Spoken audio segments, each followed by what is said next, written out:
Hello everyone. So friends, आज की इस वीडियो में मैं आपके साथ कवर करने वाला हूं रीजनिंग एबिलिटी का एक और इंपॉर्टेंट टॉपिक, और वो है कोडिंग डिकोडिंग।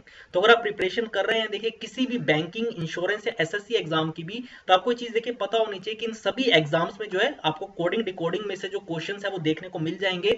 और कोई ज्यादा मुश्किल नहीं होते, अगर आपने अच्छे तरीके से प्रैक्टिस की हुई है तो आप इजिली जो है कोडिंग डिकोडिंग के क्वेश्चन को जो है एग्जाम्स में सोल्व कर पाएंगे। तो आज की इस वीडियो में हम बिल्कुल बेसिक से इसको डिस्कस करेंगे, कोडिंग डिकोडिंग के कंसेप्ट को। तो अगर अभी तक आपने हमारे चैनल को सब्सक्राइब नहीं किया तो सबसे पहले सब्सक्राइब कर दे, नोटिफिकेशन बेल को प्रेस कर दे, ताकि जो हमारा देखिए 60 डेज का फास्ट ट्रैक कोर्स चल रहा है, जो कि हमने देखिए 4 मई से स्टार्ट किया हुआ है, जिसके अंदर हमारा मेन एम यही है कि इन 60 डेज के अंदर हम आपको सारे के सारे बैंकिंग एग्जाम्स के अंदर पूछे जाने वाले टॉपिक्स का जो है ओवरव्यू दे दे।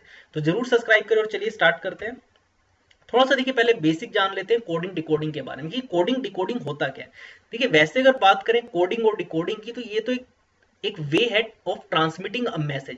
ठीक है ना, किसी मैसेज को ट्रांसमिट करने का तरीका है between the sender and the receiver. ठीक है, जो भेजने वाला है और जिसको डाटा हम भेज रहे हैं, receiver, to prevent the important information from the unauthorized access, ताकि जो लोग अनऑथराइज्ड यूजर्स है, यानी जिन तक इंफॉर्मेशन नहीं पहुंचनी चाहिए या उनका एक्सेस जिन तक नहीं होना चाहिए, उनके हाथों में गलती से भी इंफॉर्मेशन ना पहुंच जाए। ठीक है ना, तो इसलिए वो क्या करते हैं, किसी कोड के फॉर्म में जो है डाटा को जो है वो सेंड करते हैं, क्योंकि अगर आप डायरेक्टली सेंड करेंगे तो वो तो देखिए अनऑथराइज्ड यूजर्स को समझ आ जाएगा, तो इसलिए वो किसी पर्टिकुलर कोड की फॉर्म में जो है रिसीवर को जो है वो मैसेज भेजते हैं। और पहले से रिसीवर को पता होता है कि किस तरीके से इस कोडेड मैसेज को जो है वो डिकोड करना है। और आपको जैसे पता ही देखिए डाटा एक बहुत इंपॉर्टेंट पार्ट होता है किसी भी बिजनेस ऑपरेशन के अंदर, and that is why it need to be protected from the third party. और जो देखिए कोई थर्ड पार्टी है जिसका देखिए उस डाटा से कोई मतलब नहीं है, तो उस तक देखिए ये इन्फॉर्मेशन नहीं पहुंचनी चाहिए। अब जैसे फॉर एग्जांपल मैं आपको बताऊं, जो आपका डेबिट कार्ड होता है, ठीक है, अब देखिए जो डेबिट कार्ड है उसकी सारी इन्फॉर्मेशन जो है बैंक के पास होती है।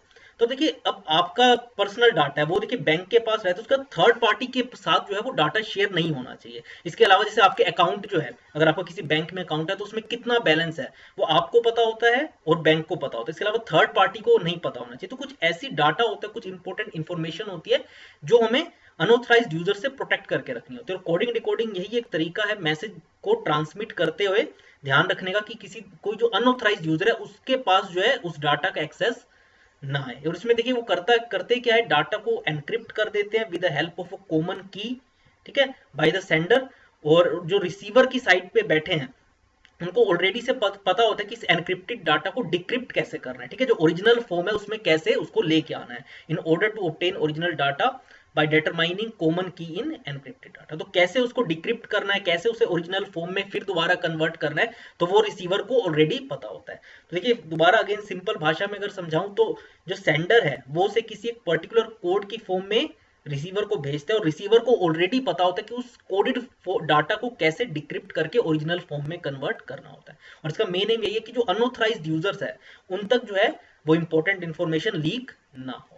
और इसी सेम कंसेप्ट को यूज करते जो है रीजनिंग सेक्शन के अंदर आपको कोडिंग डिकोडिंग के क्वेश्चंस देखने को मिलेंगे, चाहे हम बात करें बैंकिंग की, एसएससी की, इंश्योरेंस की, जहां पे वर्ड्स को, अल्फाबेट्स को किसी एक पर्टिकुलर कोड की फॉर्म में आपको गिवन होगा फॉलोइंग अ सर्टेन पैटर्न। ठीक है, किसी एक सर्टेन पैटर्न को फॉलो करते हुए कुछ वर्ड्स को कोडेड फॉर्म में गिवन होगा और आपको सिंपली उसे डिकोड करना होगा। ठीक है ना, आपको उस कोड को जो आइडेंटिफाई करके पता करना होगा कि क्या यहाँ पे पैटर्न जो है वो फॉलो हो रहा है। और कोडिंग डिकोडिंग जैसे मैंने आपको बताया, एक इंपॉर्टेंट टॉपिक तो है रीजनिंग सेक्शन का, आपको 5 क्वेश्चंस तक जो है बैंकिंग एग्जाम के अंदर कोडिंग डिकोडिंग से देखने को मिल जाएंगे। तो इसे आपको बिल्कुल लाइटली नहीं लेना, और मैं भी आपके साथ डिस्कस करूंगा अभी क्वेश्चंस और एग्जांपल के थ्रू। जैसे देखिए कुछ इंपॉर्टेंट पॉइंट्स है जिसे आपको देखिए याद होने चाहिए जब आप कोडिंग डिकोडिंग के क्वेश्चंस को सोल्व करें उससे पहले। सबसे पहले देखिए आपको लेटर्स की पोजीशन पता होनी चाहिए। देखिए टोटल आप सभी आपको पता है कि हमारे 26 अल्फाबेट्स होते हैं ए से लेके जेड। ठीक है ना, ए की पोजीशन होती है 1, बी की पोजीशन होती है 2, सी की 3, ऐसे करते करते जेड तक हमारे टोटल 26 अल्फाबेट्स होते हैं। तो आपको इन 26 के 26 की अल्फाबेट्स की पोजीशन बिल्कुल याद होनी चाहिए। अब जैसे देखिए ए की तो हम सबको पता है 1 होती है, बी की पता है, सी की पता है, कि आपको एम की पोजीशन पता है? देखिए एम की पोजीशन होती है 13, एन की होती है 14, पी की होती है 16, वैसे टी की होती है 20। तो इस तरीके से देखिए आपको सारे अल्फाबेट्स जो है उसकी पोजीशन बिल्कुल याद होनी चाहिए। क्लियर है? उसके अलावा देखिए इनके अपोजिट पोजीशन जो है उसकी भी पोजीशन लेटर्स की आपको पता होनी चाहिए। यानी अगर मैं ए की पोजीशन 26 मान लूं, यानी बिल्कुल इसका उल्टा, अगर मैं ए की पोजीशन 26 मानूं, बी की 25 मानूं, इस तरीके से अगर मैं बिल्कुल रिवर्स ऑर्डर में चलूं तो भी आपको सारे अल्फाबेट्स की पोजीशन पता होना चाहिए, बहुत जरूरी है, क्योंकि यहाँ पे एक और इंपॉर्टेंट रूल आता है सम 27 रूल। अब देखिए सम 27 रूल मैंने आपको पहले भी कई बार बताया है, sum of the position of the first alphabet from the beginning and first alphabet from the last is always 27। यानी अगर जो हमारा पहला अल्फाबेट फ्रॉम द बिगिनिंग होता है यानी ए, और first alphabet from the last यानी जेड, अगर आप इसका सम फाइंड आउट करें 1 + 26 तो देखिए 27 है। वैसे ही उसी तरीके से second letter from the beginning यानी बी की अगर हम पोजीशन की बात करें and second from the last यानी वाई, तो अगर आप देखिए इसके भी पोजीशंस को ऐड करें, यानी बी की पोजीशन होती है 2 और वाई की होती है 25, तो भी देखिए सम आपको 27 मिलेगा। वैसे ही third from the beginning and third from the ending, यानी सी की पोजीशन होती है 3 और एक्स की पोजीशन होती है 24, तो भी आपको सम क्या मिलेगा 27। ऐसे करते करते देखिए हम चाहेंगे जब m और n ये देखिए एक दूसरे के को जो है, अगर हम m की पोजीशन की बात करें 13 होती है और m की पोजीशन 14 होती है, अगर आप इसका भी सम फाइंड आउट करेंगे तो भी आपको 27 मिलेगा। तो इस तरीके से जो है सम 27 रूल जो है फॉलो होता है, यानी first letter from the beginning और first letter from the ending उसका सम हमेशा 27 होगा। वैसे second letter from the beginning second from the ending उसका भी सम 27, ऐसी फोर्थ फ्रॉम द स्टार्टिंग और फोर्थ फ्रॉम द एंडिंग उसका भी सम 27 होगा।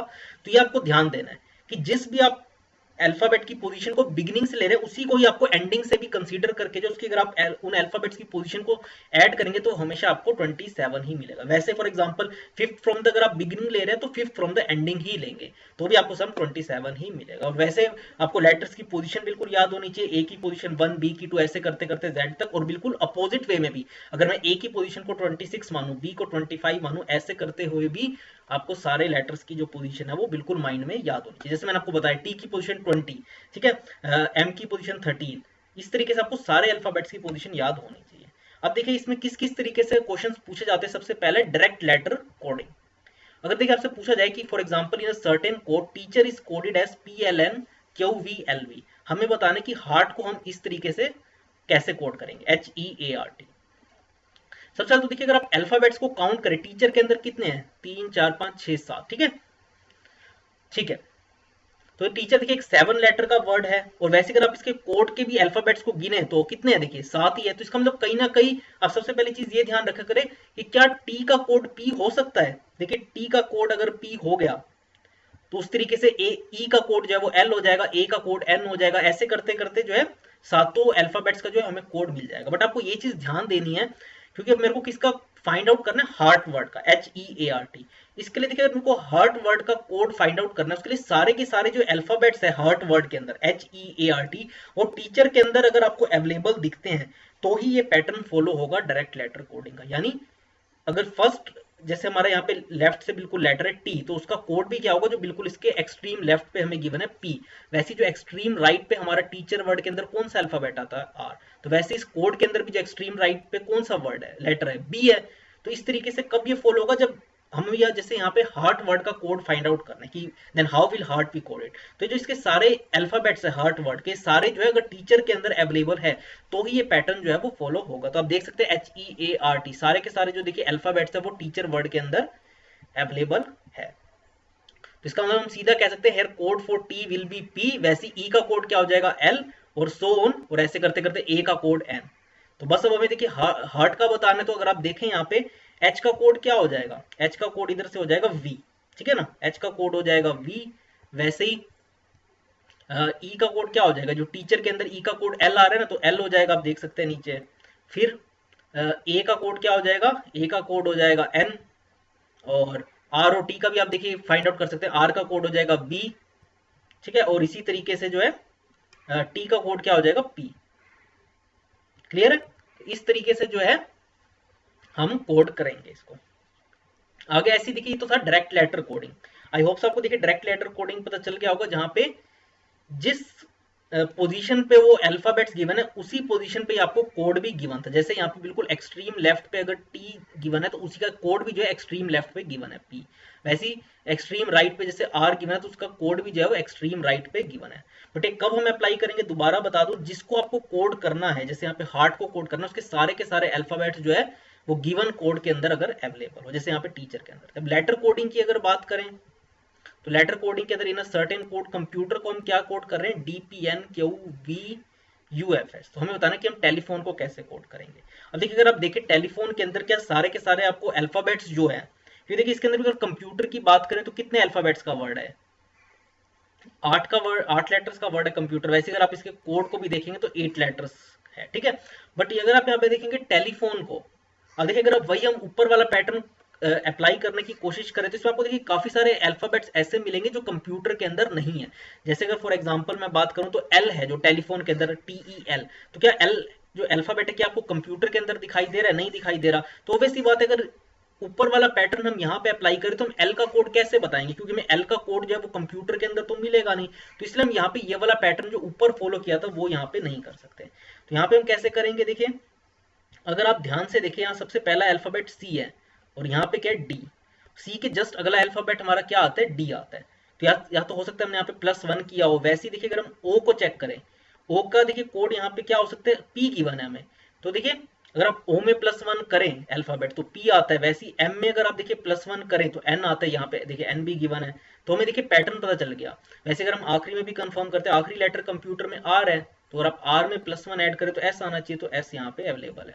तो यानी क्या पैटर्न यहाँ पे हमारा फॉलो हो रहा था? जितने भी हमें यहाँ पे अल्फाबेट्स गिवन है उसके कोड फाइंड आउट करने के लिए हम उसमें +1 ऐड कर रहे थे। वैसे टेलीफोन के अंदर हम कैसे करेंगे? टेलीफोन के देखिए सारे अल्फाबेट्स में अगर आप 1 1 ऐड करते जाएं तो टी में अगर आप 1 ऐड करेंगे तो यू हो जाएगा, ई में ऐड करेंगे तो एफ आ जाएगा, एल में ऐड करेंगे तो एम हो जाएगा, ठीक है। इस तरीके से जो है टेलीफोन का हमारा कोड आ जाएगा। क्लियर है? तो ये पैटर्न भी फॉलो हो सकता है। अब देखिए अगर नंबर या सिंबल से कोड करें, for example in certain code, अगर हम गेन को कोड करते हैं 11। अब यहाँ पे देखिए पिछले क्वेश्चन तक तो क्या था, हम अल्फाबेट को अल्फाबेट से ही कोड कर रहे थे, ठीक है ना। अल्फाबेट को अगर आपने देखा हो तो हम अल्फाबेट से ही कोड कर रहे थे। बट यहाँ पे अब जो नेक्स्ट क्वेश्चन आपका टाइप डिस्कस करने वाला हूँ, यहाँ पे आप देखेंगे कि हमने गेन को क्या कोड किया? 11, यानी किसी एक नंबर से कोड किया। तो देखिए कैसे किया होगा, इसके लिए देखिए आपको सारी पोजीशंस याद होनी चाहिए, सारे के सारे अल्फाबेट्स की। जैसे यहाँ पे जी की पोजीशन क्या होती है? 7 होती है, ठीक है ना। ABCDEFG, ए की तो आपको पता ही है 1 होती है, आई की होती है 9 और एन की क्या होती है 14, ठीक है। ये आपको देखिए जैसे आपको तो पहले ही बताया था कि आपको बिल्कुल अगर माइंड में याद होगी तो आप इजीली क्वेश्चंस को जो है सोल्व कर पाएंगे। तो देखिए यहाँ पे क्या पैटर्न फॉलो हो सकता है, अगर आप देखिए, क्योंकि अगर आप इस गेन वर्ड को देखें तो यहाँ पे आपको जो है 2 कॉन्सोनेंट्स दिखाई देंगे और 2 ही वोवल्स दिखाई देंगे। कॉन्सोनेंट्स हमारे क्या होते हैं? अगर हम वोवल्स की बात करें तो AEIOU 5 हमारे वोवल्स होते हैं। अगर आप 5 को माइनस कर दे तो बाकी बचे हुए जो 21 है वो हमारे क्या होते हैं? कॉन्सोनेंट्स होते हैं। यानी 21 कॉन्सोनेंट्स और 5 जो है वोवल्स होते हैं। तो यहाँ पे देखिए AEIOU 2 वोवल्स है और 2 कॉन्सोनेंट्स। अगर आप कॉन्सोनेंट्स की जो पोजीशन है उसको ऐड करें और उसमें से माइनस कर दे वोवल्स की पोजीशन को, तो आपको यहाँ पे गेन का कोड जो है वो मिल जाएगा। क्योंकि कैसे? जी की पोजीशन क्या है? 7 है, ठीक है। जी की पोजीशन 7 होती है और एन की पोजीशन होती है 14। अगर आप इसमें से माइनस कर दे वोवल्स की पोजीशन को, यानी ए की पोजीशन होती है 1 और आई की होती है 9, तो अगर आप 10 माइनस कर देंगे तो आपको 11 मिल जाएगा। तो हमें सेम वे में LAP लैब को कोड करना है। तो लैब को कैसे करेंगे? क्योंकि यहाँ पे हमारे लैब वर्ड के अंदर 2, अगर आप देखेंगे कॉन्सोनेंट्स है और 1 वोवल है। वोवल तो देखिए ए उसकी पोजीशन तो 1 है, बाकी L प्लस P की अगर आप पोजीशंस को ऐड करें, P की पोजीशन होती है 16, L की होती है 12, तो 12 प्लस 16 माइनस 1, तो आ जाएगा हमारा इस क्वेश्चन का आंसर 27। क्लियर है? तो इस तरीके से भी क्वेश्चंस पूछे जाते हैं। आगे चलते हैं और ये आखिरी टाइप है देखिए जो मैं आपके साथ कवर करने वाला हूँ, ये है कि जब हमें पहले से देखिए कोड तो गिवन है कि ABBDDF को हम क्या कोड कर रहे हैं? ब्रिंग मी वाटर, ठीक है। वैसे TDKLDF को हम कैसे कोड कर रहे हैं? Water is life. आपको देखिए बताना क्या है? Which of the following means mischief in the same code language, यानी मिसचीफ को हम किस तरीके से ऊपर गिवन जो हमें कोड गिवन है किस जो है कोड से हम इसे कर रहे हैं यहाँ पे, ठीक है ना। यहाँ पे बेसिकली हम डिकोड करते हैं सारे के सारे कोड्स को, डिकोडिंग मैसेज वर्ड कोड्स। अब जैसे देखिए ध्यान से आप देखें, यहाँ पे आपको कॉमन जो है वर्ड्स को देखना है। जैसे देखिए वाटर यहाँ पे भी कॉमन है और वाटर यहाँ पे भी कॉमन है, तो ऑब्वियसली बात है इनका जो कोड है वो भी देखिए कॉमन होगा। जैसे हम ब्रिंग मी वाटर को किससे कोड कर रहे हैं? ABBDDF से, और वैसे ही वाटर इज लाइफ को किससे कोड कर रहे हैं? TDKLDF से। तो किस वर्ड का क्या कोड होगा वो हम कैसे बताएंगे? इसको फाइंड आउट करने का तरीका यही है कि आपको कॉमन वर्ड्स को देखना है। जैसे यहाँ पे अगर आप देखेंगे वाटर इन दोनों में कॉमन है, ठीक है, और बाकी दोनों स्टेटमेंट्स में तो नहीं है, यानी लाइफ मेक्स मिसचीव और लाइफ एंड ब्रिंग में तो वाटर नहीं है, तो इसका मतलब कहीं ना कहीं इनका कोड भी कॉमन होना चाहिए। तो अगर आप देखेंगे ब्रिंग मी वाटर और वाटर इज लाइफ में सिर्फ एक ही कोड कॉमन है, वो है DF। आप देख सकते हैं DF ऊपर भी अवेलेबल है और DF नीचे भी है। तो यानी इसकी चीज से हमें क्या कंफर्म होगा कि वाटर का कोड क्या है? DF है। वैसे देखिए हमें किसका बताना है? Which of the following means mischief in the same code language. ठीक है, हमें बताना है मिसचीफ का। तो देखिए मिसचीफ कहाँ पे है, यहाँ पे है। ठीक है, मिसचीफ हमारा कहाँ पे, यहाँ पे है। तो यानी अगर मेरे को लाइफ और मेक्स का अगर कोड पता चल जाए कि लाइफ का कोड क्या है, मेक्स का कोड क्या है, तो इससे मेरे पास मिसचीफ का कोड पता चल जाएगा। तो देखते हैं कि लाइफ कहाँ कहाँ कॉमन है। तो देखिए लाइफ आखिरी वाले में भी है, देखिए लाइफ एंड ब्रिंग में भी है, लाइफ यहाँ पे तो है ही है, और बाकी वाटर इज लाइफ के अंदर भी लाइफ है। तो यानी इन तीनों के अंदर लाइफ का कोड जो है वो कॉमन होना चाहिए। तो अगर आप देखें लाइफ कौन सा कोड तीनों में कॉमन आ रहा है, तो अगर आप देखेंगे केएल जो है, केएल जो है इसमें भी अवेलेबल है, केएल इसमें भी अवेलेबल है, और केएल इसमें भी अवेलेबल है। इसका मतलब लाइफ का कोड हमें कंफर्म हो गया क्या है, केएल। जबकि वाटर का कोड क्या था, डीएफ था। अब देखिए यहाँ से कहीं ना कहीं अब वाटर इज लाइफ में अगर आप देखें तो मेरे को वाटर का भी कोड पता चल गया, डीएफ है, और लाइफ का भी कोड पता चल गया, केएल। तो इसका मतलब मेरे को इसका भी कोड पता चल गया। यहाँ पे इसका कोड क्या होगा, जो बाकी बचा हुआ है टीडी। बट मेरे को किसका निकालना है, मिसचीफ का निकालना है। बट देखिए मेरे को लाइफ का पता चल गया। अब देखते हैं मेक्स और मिसचीफ। देखिए मेक्स जो है ना तो मेक्स किसी और वर्ड के अंदर कॉमन आ रहा है और ना ही मिसचीफ। तो यानी इसका मतलब हम ये चीज कंफर्म नहीं कह सकते कि मिसचीफ का कोड क्या होगा। बट ये है कि या तो एनए होगा या आरसी होगा। क्लियर है ना, या तो एनए होगा या आरसी होगा। क्योंकि देखिए मेरे को केएल का कंफर्म हो चुका था कि as code of life is equal to KL, क्योंकि वो कॉमन था। बट ना तो मेक्स वर्ड किसी दूसरे और वर्ड्स के अंदर अवेलेबल है, ना ही मिसचीफ। तो यानी इसका मतलब मेरे को ये चीज की कंफ्यूजन है, तो एनए होगा या आरसी होगा, इसके अलावा कोई नहीं हो सकता। तो इस क्वेश्चन का आंसर क्या होगा, code for mischief will be either NA और आरसी। तो इस तरीके से देखिए 3 से 5 क्वेश्चंस इसी तरीके से आपसे एग्जाम्स में पूछे जाते हैं, कोई ज्यादा मुश्किल नहीं होती। इसमें आपको बस कॉमन वर्ड्स को आइडेंटिफाई करके उनके कोड्स को आइडेंटिफाई फिर करना होता है। क्लियर है। तो ये था हमारा देखिए कोडिंग डिकोडिंग का कंसेप्ट। कैसा लगा सेशन जरूर बताएं, और बिल्कुल मैंने आपके साथ कोशिश की बेसिक से आपको मैं समझाऊं। तो अगर आप एसएससी की भी प्रिपरेशन करें तो भी आपके लिए सेशन जो है वो बेनिफिशियल रहा होगा। कोई डाउट है तो जरूर कमेंट बॉक्स में बताएं। और आज की इस वीडियो में इतना ही friends, thanks a lot for watching this video.